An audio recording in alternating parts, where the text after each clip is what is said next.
এখন থেকে 1 লাখ বছর আগেও দক্ষিণ এবং দক্ষিণ পূর্ব এশিয়ার পুরোটা জুড়ে ছিল গহীন জঙ্গল। আনুমানিক 70 থেকে 80 হাজার বছর আগে এই এলাকায় প্রথম আদি মানুষের বসবাস শুরু হলে ধীরে ধীরে সেই জঙ্গলের আয়তন সংকুচিত হতে থাকে, যার আগ পর্যন্ত বিশ্বের বৃহত্তম জঙ্গলের অবস্থান ছিল এই দক্ষিণ এশিয়ায়। যদিও বর্তমানে এই খেতাব দক্ষিণ আমেরিকার অ্যামাজন জঙ্গলের মাথায় উঠেছে। যাই হোক, সুপ্রাচীন সেই জঙ্গলের বিশাল একটা অংশের অবস্থান ছিল ভারত মহাসাগর এবং বঙ্গোপসাগর সংলগ্ন উপকূলীয় এলাকায়। প্রাকৃতিক কারণেই উপকূলীয় এলাকায় জঙ্গলের চেহারা ক্রান্তীয় বনের বদলে ম্যানগ্রোভ বনে পরিণত হয়। ম্যানগ্রোভ বনের অন্যতম বৈশিষ্ট্য, এই বনের উদ্ভিদগুলো দিনে একাধিকবার সমুদ্রে জোয়ারের কারণে নোনা পানিতে অর্ধেক ডুবে থাকে। দক্ষিণ ও দক্ষিণ পূর্ব এশিয়ার উপকূলীয় এলাকা জুড়ে বিস্তৃত এই ম্যানগ্রোভ বনের খণ্ডিত কিছু ভগ্নাংশ এখনও টিকে আছে। ভারতের তামিলনাড়ু এবং অন্ধ্রপ্রদেশের উপকূলীয় এলাকায় অবস্থিত ম্যানগ্রোভ বন দুটি সেই ভগ্নাংশগুলোর মধ্যে উল্লেখযোগ্য। কিন্তু বিলুপ্ত প্রায় সেই সুপ্রাচীন ম্যানগ্রোভ বনের টিকে থাকা সবচেয়ে বড় অংশটির নাম সুন্দরবন। বাংলাদেশের দক্ষিণাঞ্চল এবং ভারতের পশ্চিমবঙ্গ রাজ্যের দুটি জেলা মিলিয়ে বিস্তৃত এই বনটি এখনও বিশ্বের বৃহত্তম ম্যানগ্রোভ বনের খেতাব ধরে রেখেছে। প্রিয় দর্শক, আপনাদের সুন্দরবন সম্পর্কে জানাতে এই ভিডিওটি তৈরি করা হয়েছে। চলুন তবে আর দেরি না করে আদ্যপান্তর এই পর্বে সুন্দরবন সম্পর্কে বিস্তারিত জেনে আসি।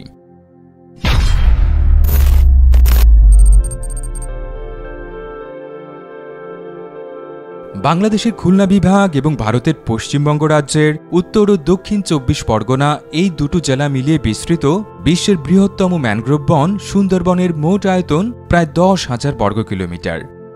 মোটা দাগে এর শতকরা প্রায় 60% বা 6,000 বর্গ কিলোমিটারের মতো এলাকা বাংলাদেশের নিয়ন্ত্রণে রয়েছে, আর বাকি শতকরা 40% বা 4,000 বর্গ কিলোমিটারের মতো এলাকা ভারতের নিয়ন্ত্রণাধীন। জমি মাপজোকের প্রচলিত এককের হিসেবে এই সুন্দরবনের আয়তন প্রায় 25 লাখ একর। বিস্ময়কর ব্যাপার হল, বিশ্বের দ্বিতীয় বৃহত্তম ম্যানগ্রোভ বনের আয়তন মাত্র 3,000 একরেরও কম। ভৌগোলিকভাবে এই সুন্দরবনের সীমানা দুটো নদী দিয়ে নির্দিষ্ট করা হয়েছে। পূর্ব দিকে ভারতের হুগলি নদী আর পশ্চিমে বাংলাদেশের বলেশ্বর নদ। এই দুটো জলধারার মধ্যবর্তী ম্যানগ্রোভ বনাঞ্চলের আনুষ্ঠানিক নাম সুন্দরবন। এই বনাঞ্চলটির নামকরণ নিয়ে একাধিক মতবাদ প্রচলিত রয়েছে। এর মধ্যে সর্বোচ্চ সমর্থনপুষ্ট মতবাদ অনুযায়ী সুন্দরী নামক এই বনের এক ধরনের গাছের নাম অনুসরণ করে সুন্দরবনের নাম রাখা হয়েছিল। তবে এর বিপরীতে কেউ কেউ বলেন সমুদ্র বন অথবা চন্দ্রবন নামটি অপভ্রংশের কারণে সুন্দরবনে পরিণত হয়েছে। উত্তরের হিমালয় পর্বতমালা থেকে নেমে আসা গঙ্গা, ব্রহ্মপুত্র এবং মেঘনা এই তিনটি জলধারার মোহনা এই সুন্দরবন এলাকায় অবস্থিত। এই সুন্দরবন সংলগ্ন এলাকায় প্রায় 50,000 বছর আগে থেকে মানুষের বসতি থাকলেও ইতিহাসে প্রথম এর উল্লেখ পাওয়া যায় 3য় শতকের মাঝামাঝি সময়ে। প্রায় 1800 বছর আগে এখানে চাঁদ সওদাগর নামক এক ব্যক্তি একটি জনপদ প্রতিষ্ঠা করেছিলেন। প্রত্নতাত্ত্বিকরা সুন্দরবনের বাঘমারা এলাকায় এই চাঁদ সওদাগরের হাতে গোড়াপত্তন হওয়া একটি প্রাচীন শহরের ধ্বংসাবশেষ আবিষ্কার করেছেন। এরপর 1000 বছরের বেশি সময় ইতিহাসের পাতায় এই বনাঞ্চলের উল্লেখ করা হয়নি। অবশেষে ত্রয়োদশ শতকে সূচিত মুঘল শাসনামলে আবারও এই সুন্দরবনের কথা বলা হয়েছে। বিশেষ করে মুঘল রাজবংশের 3য় সম্রাট আকবরের শাসনামলে তার সেনাবাহিনীর আক্রমণ থেকে প্রাণ বাঁচাতে স্থানীয় অনেকেই গহীন সুন্দরবন এলাকায় আশ্রয় নিয়েছিলেন। পলাতক এই মানুষগুলোর তৈরি করা বাসস্থানগুলো সপ্তদশ শতকে পর্তুগিজ জলদস্যুদের দখলে চলে যায়। এই আস্তানাগুলো থেকে তারা নিয়মিত মুঘল ভারতের বিভিন্ন জনপদে হামলা চালাত। এখনও অনেক প্রান্তিক মানুষই এই সুন্দরবন ও তৎসংলগ্ন এলাকায় স্থায়ীভাবে বসবাস করে। এদের একটা বড় অংশের জীবিকা উপার্জনের একমাত্র উপায় মাছ শিকার। এর পাশাপাশি কিছু সম্প্রদায়ের মানুষ প্রতি বছর একটা নির্দিষ্ট সময় সুন্দরবন থেকে মৌমাছির মধু আহরণে ব্যস্ত থাকেন। এই পেশাটি বিশ্বের অন্যতম বিপজ্জনক পেশাগুলোর একটি, কারণ এই অভিযানে প্রতি পদক্ষেপে থাকে বাঘের খাদ্যে পরিণত হবার আশঙ্কা। মহাশক্তিশালী প্রাণীটির আক্রমণ থেকে বেঁচে গেলেও অধিকাংশ ক্ষেত্রে তার চিহ্ন বাকি জীবন বয়ে বেড়াতে হয়। তবে এই বিপদ মোকাবেলায় অসাধারণ এক বুদ্ধি বের করেছেন মৌ শিকারীরা। বাঘ এবং সিংহের মতো শিকারী প্রাণীগুলো তাদের দিকে কেউ তাকিয়ে আছে টের পেলে সাধারণত আর হামলা চালায় না, যে কারণে বাঘ সবসময় তার শিকারের পেছন থেকে হামলা চালায়। সুন্দরবনে মধু সংগ্রহের সময় মৌশিকারীরা তাদের মাথার পেছনে একটি মুখোশ বেঁধে রাখেন। সেই মুখোশের চোখজোড়া তাকিয়ে আছে বলে মনে হওয়ায় মুখোশ ব্যবহারকারীর ওপর বাঘ হামলা চালানো থেকে বিরত থাকে। সুন্দরবন নামক বনাঞ্চলের উপর প্রথম সার্ভে চালানোর কৃতিত্ব ব্রিটিশ ইস্ট ইন্ডিয়া কোম্পানির দখলে রয়েছে। 1757 সালে মুঘল বাদশাহ দ্বিতীয় আলমগীরের কাছ থেকে এই বনাঞ্চলে স্বত্বাধিকার লাভ করে ব্রিটিশ প্রতিষ্ঠানটি, যার 12 বছরের মাথায় তারা সুন্দরবনের প্রথম সার্ভে প্রকল্প শুরু করে। জেনে অবাক হবেন, স্থানীয়দের মধ্যে জনপ্রিয়তার কারণে সেই সার্ভে করা হয়েছিল ফার্সি ভাষায়। এর ধারাবাহিকতায় 1860 সালে এই বনাঞ্চলটির রক্ষণাবেক্ষণের জন্য তৎকালীন ব্রিটিশ ইন্ডিয়ার বেঙ্গল প্রদেশে একটি বন বিভাগ চালু করা হয়। এই বিভাগের সদর দপ্তরটির অবস্থান ছিল বর্তমান বাংলাদেশের খুলনা জেলায়।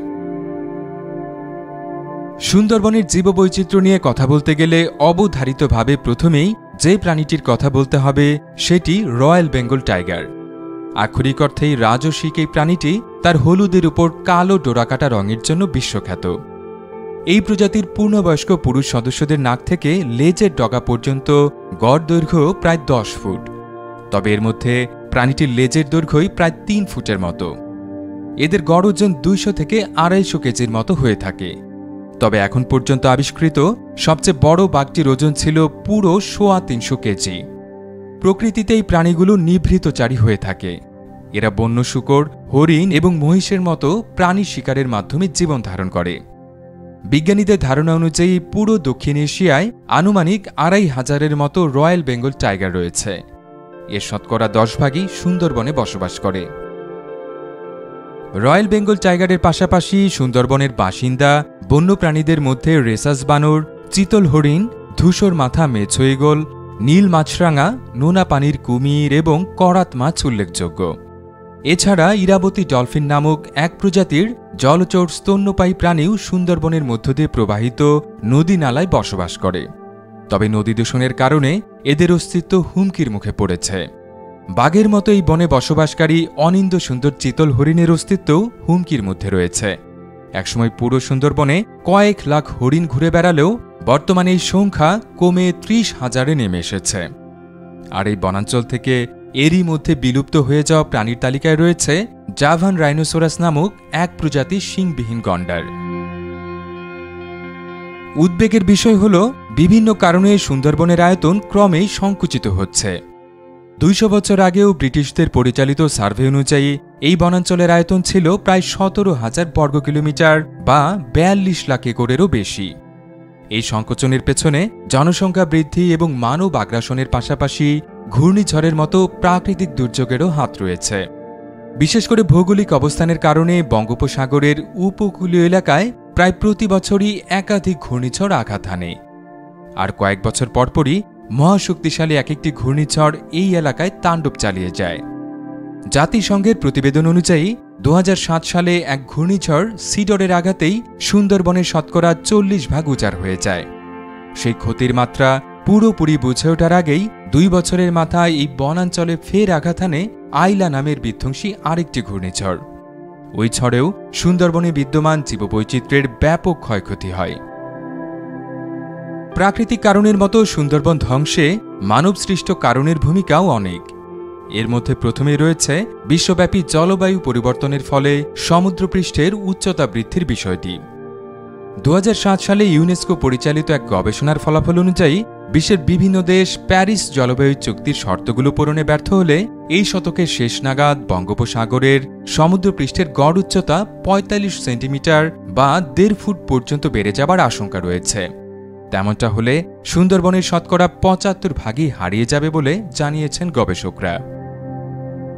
এছাড়া সুন্দরবনের মধ্য দিয়ে প্রবাহিত একাধিক জলধারা গুরুত্বপূর্ণ নৌপথ হিসেবে ব্যবহার করা হয়, যার ধারাবাহিকতায় পণ্যবাহী জাহাজগুলো দুর্ঘটনার মুখেও পড়ে। 2014 সালে এই বনের শেলা নদীতে সাউদার্ন স্টার 7 নামের একটি পণ্যবাহী জাহাজ ডুবে গিয়েছিল। দুর্ঘটনার সময় জাহাজটিতে 3.5 লাখ লিটারের বেশি ফার্নেস অয়েল ছিল।